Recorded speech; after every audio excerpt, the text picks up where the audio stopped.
Obviously, one of the things I did bring with me was obviously my notes that I brought with me when I was with England. You'll be looking at the batting, so we want more discipline in the batting, more patience in the batting, and some intent to score as well. I mean, it is all about scoring runs, and that's what I want the batting lineup to do. So that's one of the things I'll be trying to do, is instill the confidence into the boys, so they can go out there, construct innings and score big runs, certainly in the first innings, and give us something to bowl at. It's something that I'm sure you guys have spoken about already amongst the press, but it's not rocket science. It's just trying to get that confidence into the boys to put those runs on the board for us. Daminda from Lanka, Deepak. Welcome, Chris. Usually any professional would, as you applied for the coaching job of Sri Lanka, what are the things that you evaluate, and what are the things that persuaded you to take up the job? Okay, so the points that I looked at was, one, I mean, could I make a difference here? And I believe I can.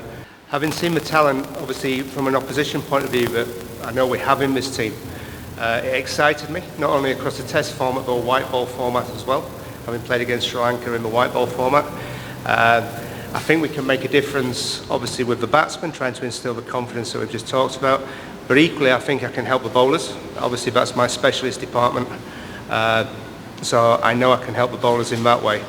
And equally, I believe if we push the national team on, we can climb up the rankings and we can get back to that dominance force that Sri Lanka once was. But equally, I want to put a Sri Lankan flair on that as well. I want the boys to be able to express themselves. And I don't want them to be anybody else. I want them to be themselves and fly the flag for Sri Lanka. So for me, one of the challenges for that was obviously the communication. I had to make sure that the plans that I'm trying to put in place, I can get across to the boys properly. And obviously, Naveed helps me brilliantly with that so far. Equally, I've got to be aware that, I mean, the way I see things is not always the way someone else sees it. So I've got to be aware of how culture works as well. And I had good experience of that in Zimbabwe when I worked out in Zimbabwe. So I think, I mean, all in all, what we've got here is very exciting. And I think I can make a difference to it. And ultimately, that is what made me want to take the job, to come out here and try and make a difference. David, you can go ahead with your question. Please pass the mic. Welcome to Sri Lanka. Before you, it was Mickey Arthur, the Sri Lankan coach. He had a very strict fitness regime as the head coach. What would be your standards when you take up the role? I've heard a lot about fitness while I've been here. And obviously it's been a real topic of conversation. I'd like to just reframe it a little bit and let's look at it from a different point of view. Why do we do fitness? Fitness is there to help you perform over a long period of time. It's there to help a team perform over a long period of time in what is a very congested cricket calendar. So for me, it's about giving the players the best chance of longevity and giving Sri Lanka the best chance of, success over a long period of time, over 3 formats. If you look at how much cricket the multi-format players play, it is a lot. And we've got 4 back-to-back tests coming up.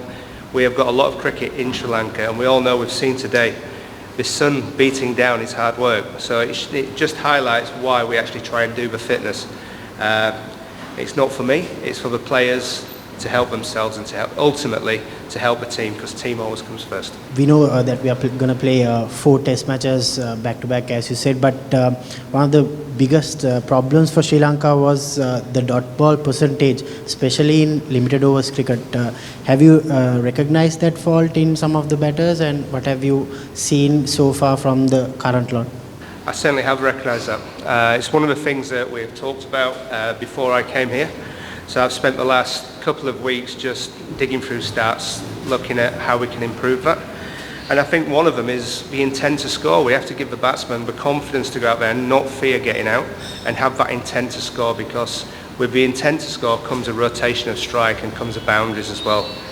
That's not to say we're going to be reckless. What I'm saying is we need to bring smart into that as well. But I do want them to be positive. I want them to be brave. And I want them to impose themselves on the game. And I think if we go out with that attitude, we'll see the dot ball percentage go down and the strike rates go up, which can only be a good thing. And that's what we'll be trying in training as well. I've encouraged the guys to be very specific when they train, have a think about who they're going to come up against, and practice to suit those situations. So rather than just training on a broad scale, every time you come out of that net, you come out a better player than you went in. And to do that, you have to consider what challenges you're going to have in front of you, and then go experiment, find a way, make your strengths stronger, and obviously work on the things that you may not be as strong at, but ultimately make your strengths stronger. Damika, you can ask from Daily News. Chris, how do you feel about Sri Lanka? Because now you already involved with the players in nearly 1 week. How do you feel about that? I've been here 2 weeks now. It was, obviously first week just trying to get on the inside, trying to get to know the guys. This week I've seen a real improvement in the way they have trained. I've seen an improvement in their shot selection, the way they have gone about their business in the nets from a batting point of view. And what I have seen is I've specifically challenged the test bowlers to be hot on their first 12 balls, because we all know that the first 12 balls you can make a real impact of your spell, as well as pushing the pressure back onto the batsman. What I have noticed is they've responded really well to that. They responded really well to the fielding drills that we've been doing, and I can't knock their work ethic when it comes to cricket. They've been enthusiastic and really sort of dove into everything that we've tried to do so far. So personally, I've been really pleased with how the boys have trained and the reception that we've received so far as a new sort of management, really. But the guys have been great. Hi Chris, welcome to Sri Lanka. As a head coach of Sri Lanka cricket, what's your long-term and short-term plans for Sri Lanka cricket in future? Well, long-term is obviously to rise up the rankings and compete with the best teams in the world and compete. Obviously, we've got 2 World Cups coming up. We want to compete in them. Short-term, we have to obviously start the philosophy of how we want to play, instill that into the players and give them an opportunity to grow into that. I'm not going to tell you it's going to happen straight away, because that is unrealistic and it won't happen that way. But what we can do is instill the way of thinking over a period of time, grow the confidence, and that is the first stage of obviously a long-term goal. So we'll start with that and work our way through. Do you have any idea of Sri Lanka cricket domestic structure and that ongoing tournaments, or will you hope do some changes on domestic cricket structure? I've not looked at domestic cricket yet. I don't really see it as my job to be changing things like that, and I'll respectively leave that to the people, but it is their job. Madhushka, you can ask. Hi Chris, Madhushka, Cricket Info. You mentioned earlier about looking to help the bowlers in particular, and that's obviously you've got great experience with that. So I just wanted to know, could you maybe elaborate a little bit? You spoke about the hot first 12 balls for the test fast bowlers, and the second part of the question is, for the Bangladesh tour, we don't have Dushman Chamira, we don't have Lahiru Kumara, and we don't have Suranga Lakmal, who's just retired. So it's a pretty newish fast bowling lineup, very young lineup. So I was just wondering what plans you got in place, and have you looked into that? Yeah, we have. The plans are already in place. What we're going to look at doing out in Bangladesh. As a team, when we all get together, we will go through them. But I think from a bowling perspective, it's instilling the discipline that we can do good things for long periods of time and not getting bored of doing them. So hitting your line of length, finding top of off on any given pitch and being able to live there. And then you bring in the skills of wobble seam, swinging it. All our guys can swing it, which is great because we need movement as well. So it's just bringing all those skills together and being disciplined enough to live in one area for long enough that you can wear the opposition down if need be. And equally, what are our plan Bs? Do we go to the bouncers? It's all right having a plan B, but you've then got to have the skills to deliver them. So this is what we're working on in the nets. And again, it will be a gradual process. Just because I say it doesn't mean everybody's going to be able to do it. But if you sow the seed and let it grow, over a period of time, you will find that people can do it, and you will gel together as a bowling attack. And it's not just the seamers, it's the spinners as well. They are a bowling unit, and they will have to work together at times. Sorry, what was the second part of the question? Yeah, I do actually, yeah. From my point of view, it's the fact that they're young means that they will take on information very quickly, they'll be eager to have a go at things and maybe try new things as well, and they're maybe not so set in their ways. And response I've got from the bowlers that we've been working with in the last 2 weeks has been excellent. And I've got to say I've really enjoyed working with them. And I'm seeing good results so far. And if we can keep growing that, then hopefully you'll see that on the field as well over a period of time. Sorry, you can ask your second question. Chris, termination of your contract soon after the Ashes, did it sort of surprise you or do you see it coming? To be honest, I enjoyed a break after the Ashes. I'm not going to lie. That was a tough trip. So I had a couple of months off, and then, typically me being me, I started getting itchy feet and wanted to get back into work. So when the opportunity came along, it was one of those that you didn't have to think too much about to actually think this is a great opportunity for me, and I have to get back into it. So I felt honoured that Sri Lanka came and asked, and privileged to be able to take the role as well. So had a nice break, refreshed the brain, rested. I feel refreshed now here. Ranjika, you can ask. Hi Chris, welcome to Sri Lanka. And so I would like to take your attention towards the World Cup that is coming up in Australia. So what do you think the preparation will be, and how do you think Sri Lanka should approach going to Australia and competing in the World Cup in a very successful way? Yeah, I mean there's many things we've talked about already. So you look at the grounds that you're going to be playing on. Where the long boundaries, short boundaries, what bowlers are you likely to face, and then again, what tactics are bowlers likely to use? So we've looked at all that, and I've spoken to the white ball specialist today, and just said, start having a think about. Obviously you're going to have deep boundaries. Bowlers will be trying to make you hit into those pockets. How are you going to combat that? How are you going to bring the dot ball percentages down? How can you rotate the strike? So again, it's sowing the seeds so they can when they go into the nets, have something to think about and something to work on. So again, being real specific what we're trying to do. And then hopefully, by the time you've gone through the process, you reach Australia, nothing will surprise you, and you will have something in your armoury to be able to fight back with. Question to Navid. Navid, welcome to the Sri Lankan coaching staff. Now, in your younger days, you had the services of legendary coaches like Van Silva and so on. So how do you reckon the coaching system? I mean, compared to those days and today, is there a big change, or is it basic remains the same, or how do you reckon about it? Well, thank you. I think there's a massive change in the coaching system altogether if you compare in the 1990s and now.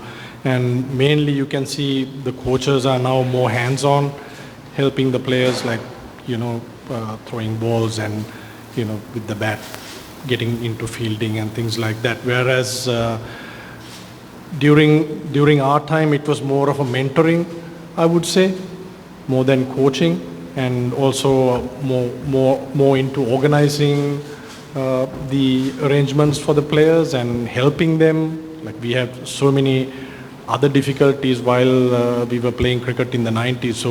So the coach's role was totally different. It's like a facilitation and mentoring and things like that. Whereas now it's a performance era. So the coaches will have to be more updated and more sort of hands-on with the players, helping them and walk with them on the journey, I would say. Chris, there's a bit of a thought among local fans that the nation is not short of cricketing talent, but the players sort of lack guidance. As the head coach, what can you do to bring the best out of these players? Well, I agree, there's no lack of talent. It's everything that we've talked about, really. It's bringing them together to the way that we train, to the way we approach games, to the mentality we have around games, depending on which, obviously, discipline we're in, whether it be Test, T20 or ODIs. But just the way that we are training will hopefully breed confidence in the boys, and the fact that they will get support when they get out onto the field will obviously help them fulfil their talent, which is ultimately what we all want to see and what the fans want to see. We want to see these guys out there performing, doing well, celebrating hundreds, fifers, taking great catches, and ultimately winning for Sri Lanka. So it would be a combination of everything that we've spoken about today. Chris, you said you had a long-term goal as going up in the rankings, basically in all three formats. If you want to go up in the rankings, it's important to win overseas. So you being a fast bowler, to win overseas, we need to have a good, sound fast bowling unit. You being a fast bowler, what is the most important thing, and the factor that you look at to improve in the fast bowling department? Firstly, discipline. It's if you have pace, it's great. But if you can live in a good area and extract bounce and movement out of a wicket at 90 mile an hour, then it's very useful. And obviously, we've seen with the bowling attack that I worked with before, you don't have to be 90 mile an hour to be successful fast bowlers. What you do have to have is discipline to be able to live in a good area time and time and time again. All the best fast bowlers in the world find top of off on any given wicket.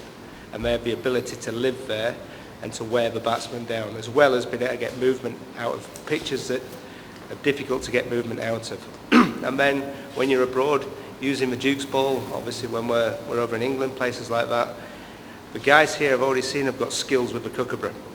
The one thing that we used to always look at is, right, how do we teach our guys in England to bowl with the kookaburra? Well, it'd be a lot easier to teach them to bowl with the Dukes, to be honest. It stays in shape longer, it swings for longer, it stays harder for longer, and it obviously got a pronounced seam.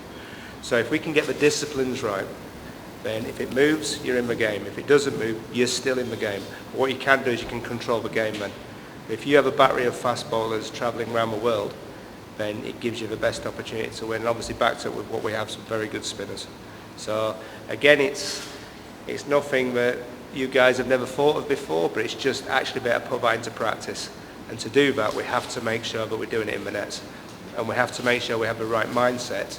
But actually, every time you pick a ball up, you're thinking about how you're going to get better and how you're going to achieve in the countries that we go into. So to me, again, it's just attention to detail more than anything. So let's make sure that we have that.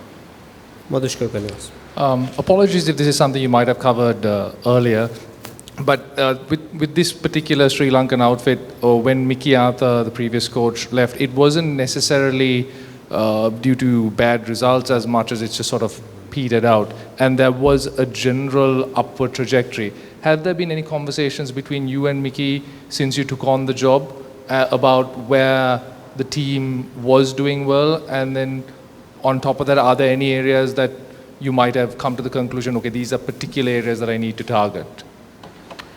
The answer is yes. I've spoken to a lot of people that have worked here before. That was the first thing I did. Obviously, we've got Trevor, Paul Farbrace, Mickey Arthur, Grant Flower. We've got a whole host of people that I know that have worked here before. It'd have been silly of me not to speak to them and to actually find out what their views were, how they found things, get to know a little bit about the players and their insight that they had on players. Obviously, I'm not going to go into specifics about what people said to me. Obviously, I would never betray that confidence. But I can assure you that I did a lot of homework before I got here. Before I said yes to the job, I'd already done a lot of homework because it was something that I wanted to do, but I needed to make sure that firstly it was right for me, and secondly I could actually make a difference if I came here. So I did do my homework. Yeah, hello Navid. On your left, welcome home. I mean, you were initially supposed to come in as the head coach. You have now ended up as the assistant coach. Is it a sense of disappointment, or how do you take it? Well, no. I mean, it's a great opportunity, and it's lovely to be working with somebody like Chris, who's got a wealth of experience working in England. And I would take this as an opportunity. Obviously, yes, I applied for the head coach role, but as I told you, I mean, I would still take this as an opportunity, and as long as both of us are in the same page, and back of my mind, the end motive is to bring Sri Lanka cricket its lost glory. That's all that matters to me. Your designation reads as assistant coach. What exactly? Meaning, do you also come in as a batting coach, fielding, etc., or how? Yes, that's the dual duty in my role currently, assisting Chris to execute his vision and Sri Lanka cricket's vision, and also looking after the batting in the team. This is the first time you are coaching the senior national side. What have you identified the roles that you have to play in these 2 years that you are going to be working with Chris? Yes, Sadi. I mean, I have worked with these boys for the last 2 weeks now, but I've known these boys for some time now. And also for the last couple of years, which I have not been at Sri Lanka cricket, I've also been following most of these players, watching them play and all that. So I obviously, when I came in, I had back of my mind what was lacking and what needs to be installed in them, what sort of disciplines that they need to get their skills into a global level. So answering your question, yes, obviously, it's a part of it would be to act as a mentor, a friend, and also at the same time drill into them the commitment and the technical and tactical changes that they need to do for the betterment of their individual game. So yeah, it's a wide role that I have, I believe. And also a part of it is, along with Chris, trying to see what best, looking at the future series coming up for us, how we could best prepare the boys going into the World Cups that are coming this year as well as next year. Chris, I want to find out now, Sri Lanka Test captain Dimuth Karuratha presently away in England playing county cricket. Then our consultant coach Mahela Jayawardena, I think, is in Mumbai, Indians coach. Did they contact you openly to discuss after you come back here for the training? Obviously, Dimuth is at Yorkshire at the moment, playing his county cricket. I think it'll be a great opportunity for him. And I think, it'd be nice for him to get some runs there during this game against Essex coming up. To actually bring to Bangladesh and bring some confidence with him, with runs under his belt. Obviously, those decisions were made before I were in post, so you have to respect them. But I'm looking forward to meeting up with him in Bangladesh and getting to know him better. As we're in communication via WhatsApp, and we've had a couple of telephone calls just to get to know each other a little bit, really, before he lands. But I'm looking forward to sitting down with a coffee and having a good chat with him when we're in Bangladesh and getting to know him a lot better. I know he's got a lot of respect amongst the boys, and I'm looking forward to trying to drive a test team forward with him at the helm. මෙවැනි නවතම ක්‍රීඩා තොරතුරු දැන ගැනීමට අපගේ SL Sport YouTube channel එක දැන්ම subscribe කරන්න.